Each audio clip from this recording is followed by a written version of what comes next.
오늘 말씀은 디모데후서 1장 1절로부터 8절까지 말씀입니다. 함께 읽겠습니다. 하나님의 뜻으로 말미암아 그리스도 예수 안에 있는 생명의 약속대로 그리스도 예수의 사도된 바울은 사랑하는 아들 디모데에게 편지하노니 하나님 아버지와 그리스도 예수 우리 주께로부터 은혜와 긍휼과 평강이 내게 있을지어다. 나의 밤낮 간구하는 가운데 쉬지 않고 너를 생각하여 청결한 양심으로 조상적부터 섬겨오는 하나님께 감사하고 내 눈물을 생각하여 너 보기를 원함은 내 기쁨이 가득하게 하려 함이니 이는 내 속에 있는 거짓이 없는 믿음을 생각함이라. 이 믿음은 먼저 내 외조모 로이스와 내 어머니 유니게 속에 있더니 내 속에도 있는 줄을 확신하노라.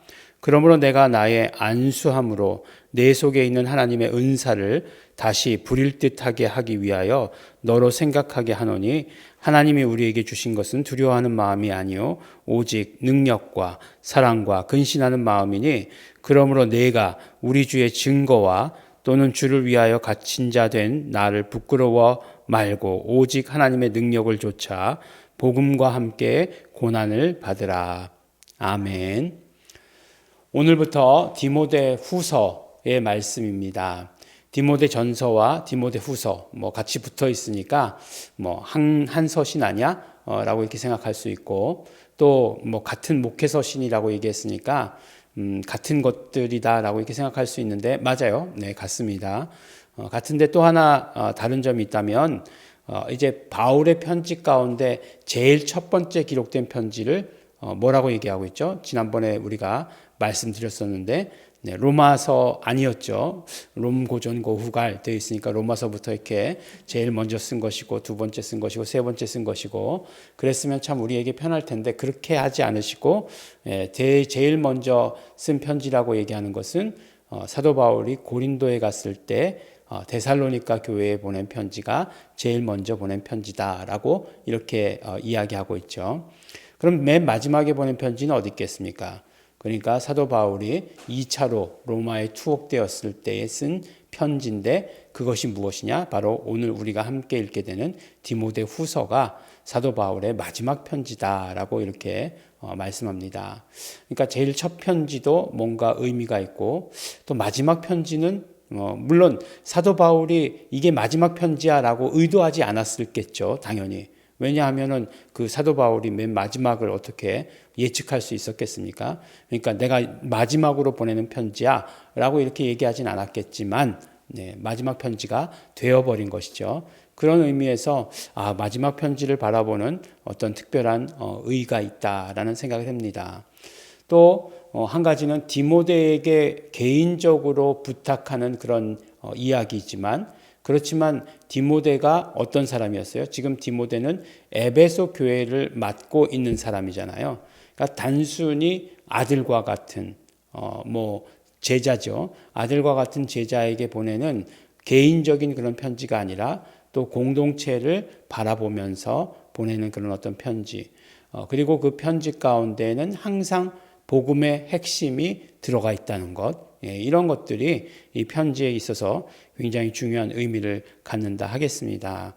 그래서 보니까 오늘 말씀에도 항상 바울은 자기가 사도다라고 하는 것을 이야기하고 있죠. 사도된 바울은 사랑하는 아들 디모데에게 편지한다라고 이렇게 이야기하고 있습니다. 사랑하는 아들. 요새는 이제 편지 쓸 일이 잘 없죠. 그래가지고 편지를 쓸 일이 잘 없는데 그 편지를 가만히 생각해 보면 아들에게 편지 쓸 일은 더 없는 것 같아요. 더군다나 지금은 문자 시대지 편지를 보내는 그런 시대는 아닌 것 같아요. 아마 지금 군대도 그 위문 편지 보내는 거 없어졌을걸요. 예전에는 그런 위문 편지가 이렇게 이메일, 그러니까 쓰는 그 편지 쓰는 데가 있었습니다. 그러니까 그 전에는 진짜로 써서 우표 붙여서 보내야 됐는데, 그러다가 이제 첫째 때는 그랬던 것 같은데 둘째 때는 인터넷에 쓰는 난이 있어요. 그럼 거기다 이렇게 쓰면 출력해서 가져다 주고 그랬습니다. 그러니까 이게 벌써 이제 낭만이 굉장히 이제 없어진 거죠. 근데 이제 거기에다 이제 편지할 때 뭐 사랑하는 아들아, 뭐 이렇게 사이라, 뭐 사홍아, 뭐 이렇게 썼던 것 같은 기억은 있는데 정확하게 기억은 나지 않습니다. 네. 근데 이제 디모데에게 정말 사랑하는 아들이라고 이렇게 이야기하고 모든 축복, 아버지와 하나님 아버지와 그리스도 예수와 은혜와 긍휼과 평강이 내게 있기를 원하노라라고 이렇게 이야기를 합니다. 그러면서 이제 이야기하는 것은 이제 너에게 지금 믿음이 있다라고 이렇게 이야기하면서 그 믿음이 어떤 믿음이냐? 바로 조상으로부터 내려오는 믿음이다라고 이렇게 얘기해요. 오늘 뭐 처음 나오죠. 외조모가 디모데의 외조모가 누군지 성경에 처음 나올 걸요. 그래서 그 외조모가 바로 그 어디 있죠? 로이스죠. 로이스. 외조모 로이스와 어머니가 유니게죠. 로이스와 유니게라고 하는 이름이 나옵니다. 근데 이분들은 틀림없이 유대인이었어요. 그러니까 남편은 헬라인이었죠. 그 디모데의 아버지는 헬라인이었어요. 그리고 어머니는 분명히 유니게였어요. 그리고 또 외조모도 분명히 외할머니죠. 외할머니도 유대인이었던 것 같습니다. 그래서 디모데는 우리가 잘 알기로 1차 전도 여행 때 루스드라와 더베 아주 그냥 여러 가지 이적과 또 고난이 있었던 그런 곳 아닙니까? 그곳에서 이제 제자가 된 그런 사람이잖아요, 디모데. 그래서 2차 전도 여행 때 이제 픽업해서 함께 데리고 다니게 되고, 그 다음에 이제 바울의 중요한 일들을 맡기는 그런 것들을 항상 보게 되죠. 데살로니가 우리가 전서에서도 보았던 것처럼 먼저 이제 핍박이 있을 때 디모데를 남겨놓고 그 다음에 이제 움직이기도 하고 마지막에 이제 이 사도 바울이 가장 오래 사역했던 그러니까 에베소를 디모데에게 넘기고 이제 그 옥에 갇히는 것 아니겠습니까? 근데 그 안에 있는 믿음을 바로 아주 그 전통적이다라고 이렇게 얘기하는 거예요. 유대인의 그런 어떤 그 믿음이다라고 이렇게 얘기하는 거죠. 그러면 이 믿음은 그 전통에서 내려온 것이다라고 이렇게 얘기하는데 그 믿음하고 우리 믿음하고 같은 거예요? 라고 이렇게 물어보면 뭐라고 대답해야 될지 굉장히 궁금해요. 예. 그렇지 않습니까? 분명히 우리가 구약에서의 그 유대인들의 믿음하고 우리 믿음하고 지금 같은 건가요? 예. 다르잖아요. 다른데 그러면 이것을 뭐 어떻게 얘기해야 되나? 그러면 구약에서의 믿음과 신약의 믿음은 큰 단절이 있습니다. 서로 다른 것입니다. 라고 이렇게 이야기해야 되나요? 굉장히 궁금한 부분 중에 하나죠. 분명히 이 사람들은 구약에서는 예수님을 믿진 않았잖아요. 그런데 그 믿음이 그 믿음이다라고 이렇게 얘기할 수 있나요? 그러면 이 믿음은 뭔가 부족한 믿음이고 이 믿음이 완성된 믿음이다. 이렇게 얘기해야 되는 건가요? 이제 궁금하죠. 근데 사실은 우리가 믿음이라고 얘기할 때 믿음의 조상을 누구라고 얘기해요? 아브라함이라고 얘기하거든요. 근데 사실 우리는 알지도 못하고 보지도 못하고 실제 조상도 아닌데 믿음의 조상을 아브라함이라고 얘기하는 거에 굉장히 어떤 거부감이 있을 수 있죠. 그런데 그 모든 믿음의 완성은 예수 그리스도를 통해서예요. 그럼 이 앞에 믿음은 쓸데없는 믿음이냐? 그렇지 않다는 거예요. 그 믿음도 그 믿음대로 완전한 믿음이에요. 다만 그 다음에 하나님께서 말씀하신 하나님께서 계시하신 것이 그 다음에 있기 때문에 그 다음의 것들을 이렇게 넘어갈 수 있어야 되는 거죠. 그래서 이제 그 유대인의 믿음을 가지고 있었지만 예수 그리스도를 만나서 그 예수 그리스도를 믿게 된 사람들이 바로 외조모 로이스와 유니게라고 하는 거죠. 그래서 우리가 이 믿음이라고 얘기할 때 우리가 유대인의 믿음에서 완전히 독립된 것 아니에요. 그 하나님을 믿는 그 믿음과 우리의 믿음이 다른 것 아니에요. 마찬가지예요. 우리가 지금 하나님의 이름이라고 이야기할 때 하나님의 이름, 구약에 나오는 하나님의 이름과 지금 예수 이름과 사이에 아무런 연속성이 없고 단절이다라고 이렇게 이야기하면 그렇게 되면은 잘못된 것이다라고 하는 것이에요.